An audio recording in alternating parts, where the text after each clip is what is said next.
E aí, minha gente, hoje é dia de um hashtag BR Responde. Eu comecei bem já, né? Mas tudo bem.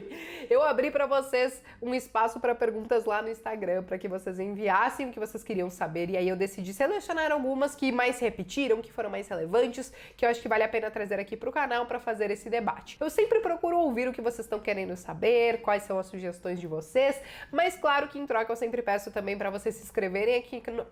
Gente... Difícil, viu? Mas claro que eu sempre peço pra vocês sempre se inscreverem aqui no canal, acionarem as notificações, até porque, gente, eu descobri que 32% apenas dos inscritos aqui do canal clicaram no sininho pra receber quando tem vídeo novo. Aí a vida da pessoa, do ser humano, não fica fácil, porque muitos de vocês me mandam perguntas, sendo que já tem vídeo aqui no canal respondendo. Só que se você não aciona a notificação, você não vai ficar sabendo que teve vídeo sobre aquilo que você queria saber. Então, clica no sininho, beleza, minha gente? E aí, vamos lá. Sem mais delongas, gente, vamos começar com a primeira pergunta, que foi da Lu. Ela escreveu o seguinte: existem itens básicos, tipo um checklist, que devem ser checados para escolher uma ação? Existem inúmeros indicadores, múltiplos, análise qualitativa, análise quantitativa. Porém, a ideia de você talvez começar a filtrar algumas ações, vamos dizer assim, aquelas ações mais seguras, que talvez vão fazer parte de 90% da sua carteira de ações, existem alguns critérios que você pode começar a filtrar e entender se vale a pena você aprofundar os seus estudos nela ou não. Primeiro ponto, a gente não pode deixar de falar de lucro. Nós queremos investir em empresas pensando no longo prazo que entreguem lucro e lucros constantes. Procure dar uma olhadinha aí os últimos 5 anos da empresa, como que foi o gráfico de lucro dela, se isso foi crescente ou se não, se era uma montanha-russa, algo nesse sentido. Eu já fiz até vídeo aqui no canal explicando um pouquinho melhor sobre isso, mas eu vou retomar mais alguns indicadores. Por exemplo, quando a gente fala do ROI, né? O ROI, a gente tem alguns numerozinhos que podem indicar se ele é bom ou não. Quando a gente fala no ROI acima de 10 é ok, acima de 20 é maravilhoso. O ideal é que você compare, claro, empresas entre os mesmos setores e tal. Porém, esse ROI nada mais é do que o retorno sobre o patrimônio. Então, quanto que a empresa consegue rentabilizar com o que ela tem? Esse é um indicador interessante para você saber se a empresa ela realmente consegue trazer algum resultado positivo ou não. Um ROI negativo quer dizer que a empresa, né, não está conseguindo rentabilizar porcaria nenhuma e você não quer investir numa empresa assim. Outro ponto importante também é a própria margem líquida. Você quer saber se sobra dinheiro para a empresa depois que ela comercializou todos os produtos dela. A margem líquida, diferente do ROI, você não vai ter acima de 10 é bom ou acima de 20 é ruim. Tudo isso depende do setor. Então você sempre vai comparar as empresas entre si. Quando você olha a margem líquida das empresas do setor financeiro, então você vai pegar lá Itaú, Banco Inter, Bradesco, Santander, Banrisul, Banco ABC, e aí você vai fazer o comparativo entre elas e ainda tem que tomar um cuidado porque muitas vezes as empresas do setor financeiro, elas trabalham com segmentos diferentes. Existem bancos de varejo,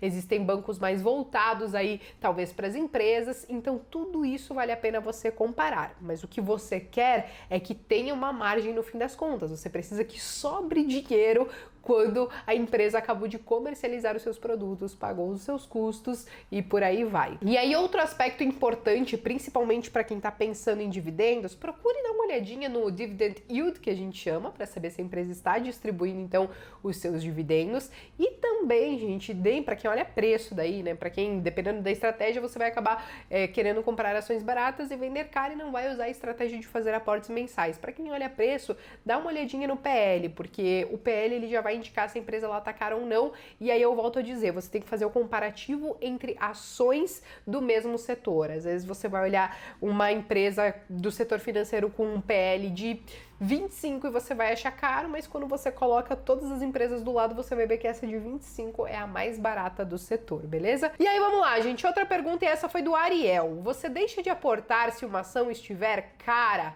Deixo de aportar se ela está cara, gente. Isso aconteceu inclusive com algumas ações da minha carteira recentemente, como foi o caso de Banco do Brasil, como foi o caso de B3. Essas ações subiram muito aí nos últimos dias ou nos últimos meses, e aí algumas que ficaram para trás, então é as que acabam olhando para fazer o aporte.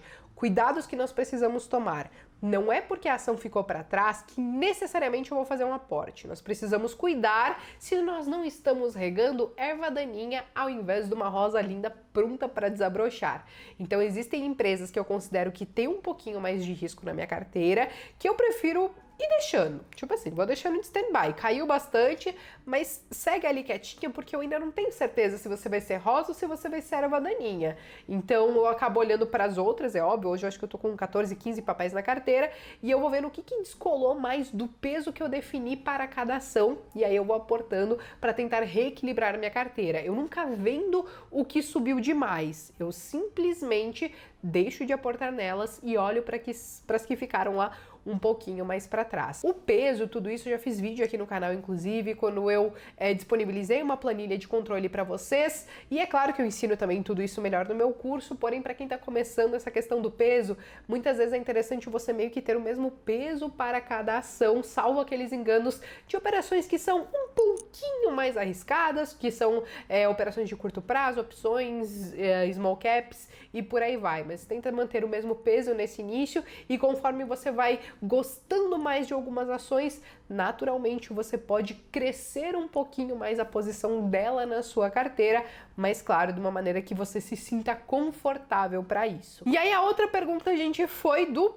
Pepe Alves. Vamos lá, ele escreveu o seguinte: se você pudesse voltar atrás do tempo, qual decisão mudaria com relação aos seus investimentos? A maioria sempre responde essa pergunta dizendo que teria começado antes, mas eu nem acho que eu comecei tarde, gente, porque eu tô com 28 anos hoje e o meu primeiro investimento em renda variável, tá? Eu postei acho que esses dias no Instagram até, tinha lá minha nota de corretagem com compra de fundos imobiliários e também um pouquinho de Itaú, isso foi lá em 2011. Então, eu não acho que eu comecei tarde, porém eu acho que um erro que eu cometi no meio do caminho foi quando em 2014 eu decidi sair do meu emprego para viver dos meus investimentos, foi que eu simplesmente fiquei com uma única fonte de renda. Então eu cometi alguns erros por ter apenas uma única fonte de renda, o que eu acho que atrasou um pouquinho o processo para uma construção de um patrimônio. Eu ainda não cheguei num patrimônio que eu considero ok, enfim, posso largar tudo, ligar o foda-se e viver só dele. Eu acho que a minha independência deve chegar quando eu tiver aí, sei lá, uns 10 milhões, alguma coisa nesse sentido, então tem aí um longo caminho para caminhar pela frente, só que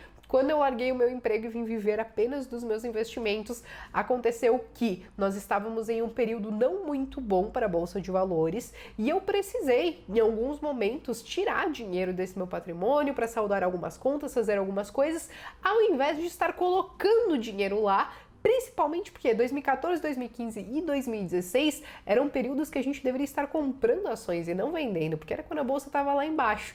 Então eu acho que esse foi um pequeno erro que eu cometi e que eu sempre friso para vocês terem esse cuidado. Sempre tenham pelo menos duas fontes de renda. Ora, pode ser o seu trabalho e os investimentos, ou a sua empresa e os seus investimentos. Enfim, vão tentando conseguir algumas outras fontes de renda, porque em momentos que um lado pode secar, ou que talvez o ideal seja você não mexer, pelo menos você tem o outro. E aí a outra pergunta, gente, foi do Sávio, e ele escreveu o seguinte: B, existe algum setor que se beneficiará mais com a aprovação da reforma? Eu acho que não vai ter algum setor específico em si, gente. Eu acho que a reforma ela vai trazer diversos benefícios para o Brasil como um todo. Se a conta fechar lá na frente, como a gente já está imaginando que vá, ainda que a reforma, enfim, esteja se encaminhando para passar com alguns remendos, algumas coisas nesse sentido, é claro que se a conta fecha lá, nós conseguimos fazer investimentos que são extremamente necessários para o país e que são de necessidades básicas da população. E a partir do momento que a gente consegue sanar esses pontos que hoje estão bem defasados, nós conseguimos melhorar o investimento na coisa certa no país, nós conseguimos melhorar a nossa economia, a qualidade de vida da população no geral, para também os investidores que olham para o Brasil, eles gostam de ver esse tipo de movimento, veem que o Brasil está se encaminhando talvez para a ponta certa, e eu nem vou abrir aqui o mérito se essa reforma deveria ou não acontecer, porque a conta tem que fechar, e se ela não acontecesse, nem para você que é de direita, nem para você que é de esquerda, ela ia fechar lá na frente. Mas a questão é o seguinte: como um todo ela é positiva para o país, não para um setor em específico, mas é claro que quando a gente olha para a bolsa, todo mundo enxerga isso com bons olhos. O que aconteceu foi aquele velho sobe no boato e cai no fato, né? Todo mundo, a bolsa subiu muito nessa expectativa de começar a passar a reforma e quando ela finalmente começou, a bolsa deu uma pequena queda, mas é aquele ditado, sobe no boato, cai no fato, só que olhando para o longo prazo, isso provavelmente vai trazer resultados bem positivos, não só para o país, mas como para a nossa bolsa de valores também. E aí uma outra pergunta, gente, é aqui, olha só, o pessoal perguntando de Via Varejo, não sei porquê, né? O que você acha do novo time de gestão da Via Varejo? Maravilhoso, gente. Na verdade, assim, tudo isso que está acontecendo com Via Varejo já faz alguns anos que alguns investidores que já tinham ela na carteira estavam esperando. Então, saída do grupo Pão de Açúcar, a troca das pessoas que estão à frente da companhia, a troca do modelo também de gestão, porque eles estão implementando algumas estratégias que a própria Magazine Luiza utilizou e cresceu o que cresceu. Só que aí eu preciso fazer alguns poréns. Tudo isso parece ser muito positivo e o mercado ficou super eufórico com isso, tanto que Via Varejo subiu demais nos últimos dias. Só que o que nós precisamos realmente ver é se tudo isso vai surtir algum efeito nos próximos resultados que ela vai vir a entregar aí nos próximos trimestres. Porque às vezes não adianta anunciar um monte de medida e aí no fim das contas meio que continua patinando ou não sai do chão. Se depender de todas essas mudanças, parece que é muito positivo. Porém, nós entendemos que o mercado ficou extremamente eufórico antes mesmo de ver algum resultado. Então, muito cuidado se você está pensando em se posicionar ou não em Via Varejo. Você realmente tem que fazer isso se você gosta da empresa ou pelo menos se você está a fim de surfar isso, só que tem que ser com uma porcentagem muito pequena da sua carteira, porque é risco, gente, é risco. Não ache que bolsa de valores você vai achar um bilhete premiado e que você vai ficar rico do dia para a noite fazendo esse tipo de coisa. Estude a empresa, não vá na onda das pessoas que estão investindo em Via Varejo sem nem saber o porquê elas estão fazendo isso, tá? Entenda o porquê cada ação está na sua carteira. É importante você pegar opiniões alheias, eu sempre falo isso, você pode ler quantas casas de research você quiser, você pode ver quantos canais de YouTube você quiser também, ler todos os sites de notícia, mas você precisa passar tudo numa peneira, entender o que é bom ou não para você e entender como você vai utilizar isso para fundamentar os seus investimentos e não simplesmente sair copiando tudo que os outros estão fazendo por aí. E aí uma última pergunta, gente, é a do Guilherme. Ele escreveu o seguinte: nessa alta da B13 eu continuo aportando, invisto em dólar ou reserva de oportunidade? E aí, gente, depende da sua estratégia.